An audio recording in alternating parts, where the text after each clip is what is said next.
Il y a des moments où tout vacille. Un projet qui n'aboutit pas, un client ou une équipe difficile à gérer, une perte de sens ou de motivation. Et soudain, vous doutez de tout, de vos choix, de vos compétences, de votre avenir. C'est ce qu'on appelle une crise de confiance. Et qu'on soit entrepreneur ou dirigeante en entreprise, elle peut s'installer insidieusement et peser lourd sur vos décisions, sur votre énergie et votre clarté. Et in fine, peser sur votre impact et votre bien-être.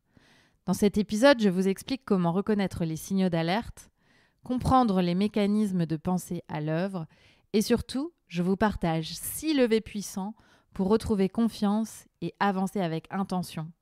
Méthode 100% testée et validée chez Coach Happy. Bienvenue sur Sensé, le podcast qui parle aux femmes dirigeantes, top managers et entrepreneurs de leadership et d'outils de coaching. Je suis Jenny Chamas, fondatrice de Coach Happy, master coach et mentor. Avec mon équipe, nous accompagnons les femmes leaders dans leur croissance professionnelle avec comme maître mot sérénité, plaisir, hauteur et impact.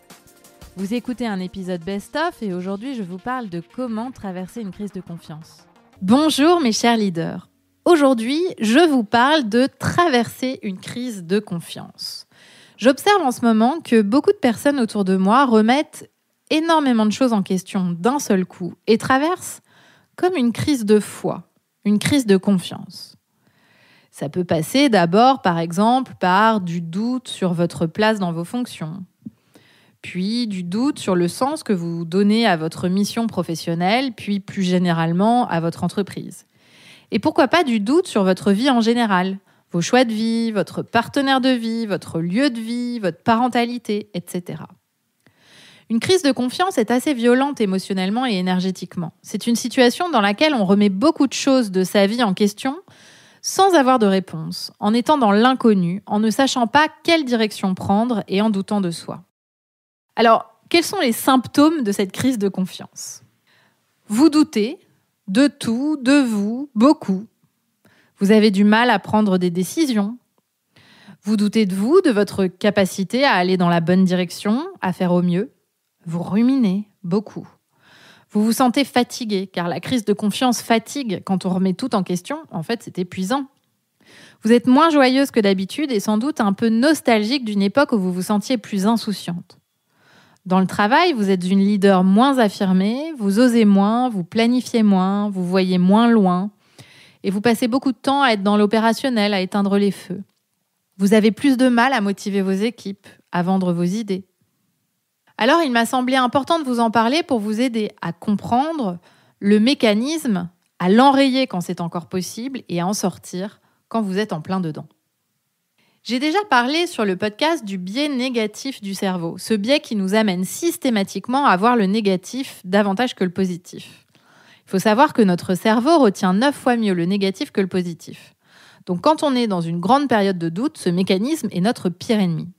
Notre cerveau nous montre tout ce qu'on n'a pas, tout ce qui ne va pas. Ça nous amène au cercle vicieux de la comparaison-dépréciation, dont je vous parle notamment dans l'épisode 120, que je vous recommande. Alors, qu'est-ce que ça produit concrètement d'être dans une crise de confiance ? D'un sujet circonscrit de doute, c'est-à-dire un seul sujet, ça devient dans notre cerveau plusieurs sujets majeurs qu'on mélange dans nos pensées et du coup, la charge mentale du doute s'alourdit. Par exemple, admettons que votre doute de départ, c'est « je ne me sens plus bien à mon poste ». Ensuite, ça devient « du coup, je me sens plus bien dans mon entreprise ». Et puis ensuite, c'est « je ne suis plus sûre que je suis dans la bonne carrière ». Et ensuite, on doute et on se dit « mais je me suis plantée dans mes choix ». Et puis ensuite, on finit par se dire « mais je dois tout recommencer à zéro à 40 ans ». Autre exemple, votre bébé, admettons que vous soyez maman et que vous ayez un bébé qui a des problèmes de sommeil. Donc vous êtes fatigué parce que vous ne dormez pas bien. Donc vous ne vous sentez pas bien à la maison, pas bien en couple. Puis comme vous êtes fatigué, vous en venez à douter de votre job dans les moments intenses, etc., etc. En fait, tout à coup, vous vous surprenez à vous comparer sur des sujets sur lesquels vous n'aviez pas l'habitude de le faire avant. Par exemple, vous vous surprenez à observer votre ami qui s'éclate dans son job et à se dire que vous avez tout raté. Ou alors, vous vous surprenez à vous dire que vous êtes nul parce que d'autres mamans ont plein d'activités en dehors de leur boulot et que vous n'y arrivez pas. Ou alors, vous regardez les autres couples, vous vous dites qu'ils ont l'air heureux et que vous avez tout raté dans le vôtre. Bref, copier-coller ici votre sujet de crise. Dans la crise de confiance, vous pouvez aussi ajouter à cela les doutes de votre entourage, les incertitudes du monde, particulièrement en ce moment avec la crise climatique, les guerres, les violences faites aux femmes, tout ça qui ne s'arrange pas, la crise économique, etc., etc. Et là, vous transformez ça en crise de confiance. C'est-à-dire que ce qui était au départ un petit doute, tout ça accumulé fait qu'il y a une crise de confiance. D'un doute sur un pan de votre vie, vous en arrivez à une vraie crise. Vous doutez de vous, vous doutez du monde, vous doutez de tout. Et dans ces moments de crise, un sujet de doute qui se résout entraîne d'autres sujets de doute qui s'ouvrent. En fait, on en résout un et ce sont d'autres qui arrivent. Par exemple, vous décidez enfin de quitter votre entreprise. Vous avez gagné en clarté là-dessus et vous commencez à douter de votre capacité à trouver quelque chose de bien. Vous commencez à douter même des prochaines entreprises avec lesquelles vous n'avez pas encore travaillé. Vous commencez à avoir peur des finances. En fait, c'est votre cerveau qui ne veut pas que vous sortiez de votre zone de confort et il va vous mettre sur le chemin tous les potentiels dangers qui existent si vous résolvez vos doutes et que vous avancez dans une nouvelle direction. En gros, votre cerveau, ce qu'il veut, c'est vous laisser dans une zone de confort, celle que vous connaissez déjà, même si c'est inconfortable, puisque vous n'y trouvez plus votre compte. Mais sauf que vous savez, le cerveau déteste ce qui n'est pas dans nos habitudes. Il adore le programme qu'il connaît, c'est hyper efficace, ça lui demande de dépenser moins d'énergie. Et dès lors qu'on se propose de changer carrément de direction, de faire autre chose, etc., de prendre de nouvelles décisions, eh bien, lui, son job, c'est de vous montrer tous les dangers qu'il y a à le faire. En fait, quelque part, il y a un certain confort au doute. Ce confort, c'est celui de ne pas décider, de rester là où on est, car ça nous donne l'impression qu'on ne prend pas de risque, qu'on ne s'abîme pas. Mais en fait, quand on le fait inconsciemment, sans l'avoir décidé, c'est-à-dire finalement on procrastine les décisions, mais en se disant qu'il faut qu'on décide, eh bien, on s'inflige une souffrance qui est inutile. Et puis, les ruminations et les peurs face à l'inconnu, toute l'incertitude que vous ressentez, vous conduisent à rester dans cet entre-deux.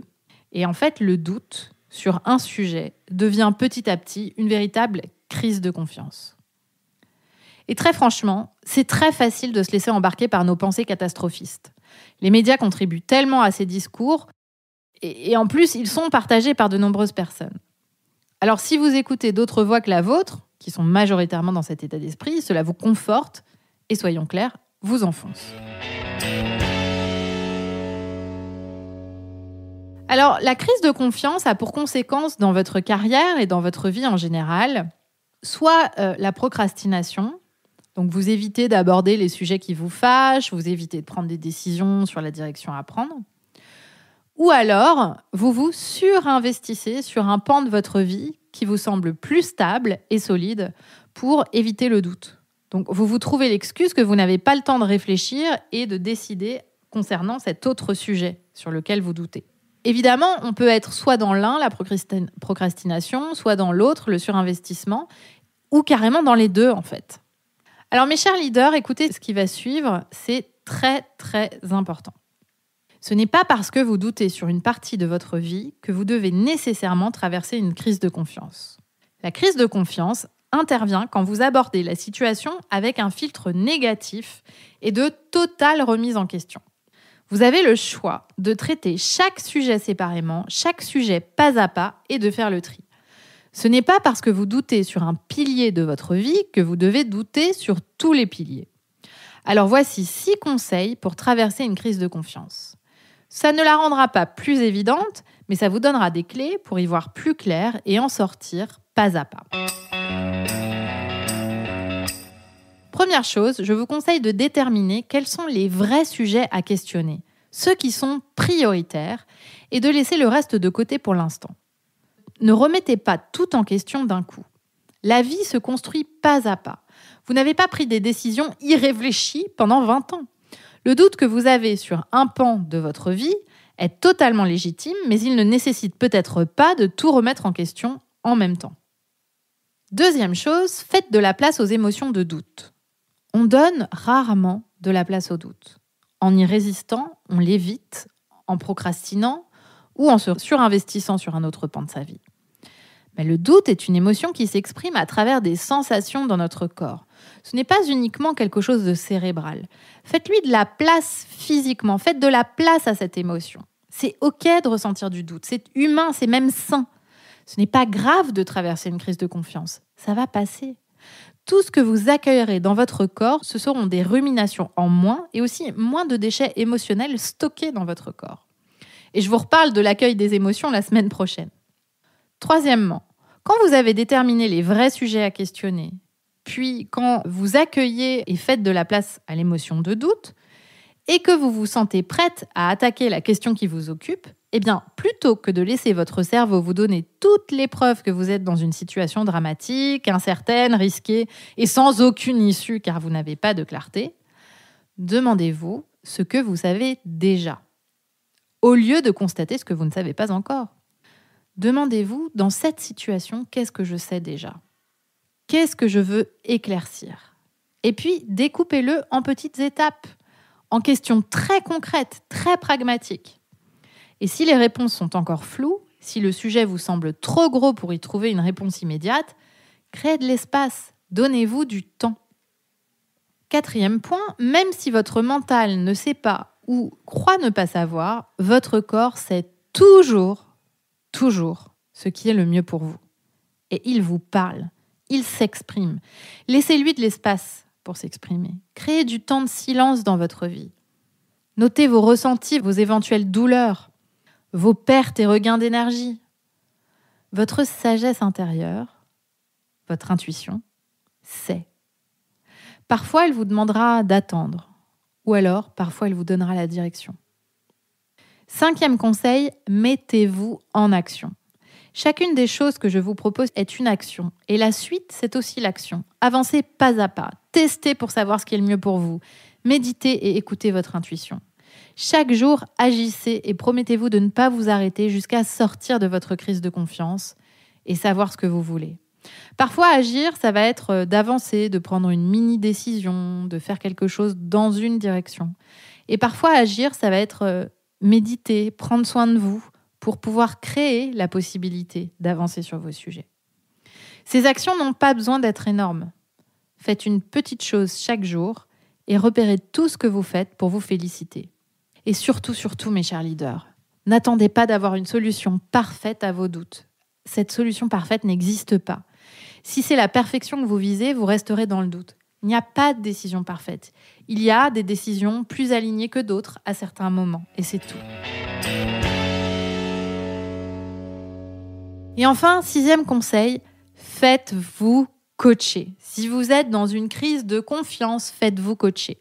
Le coaching, comme on le pratique, est un excellent outil, si ce n'est le meilleur, pour sortir de vos doutes et gagner en confiance, pour avancer pas à pas, pour accepter que ce ne soit pas parfait, mais que ça vous ressemble, et pour vous sentir bien, plus sereine, plus alignée. Mon équipe et moi coachons tous les jours sur des sujets de crise de confiance.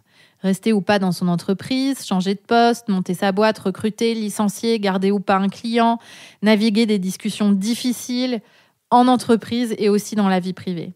Car on est bien une seule et même personne et que nos sujets professionnels sont aussi influencés par notre vie personnelle.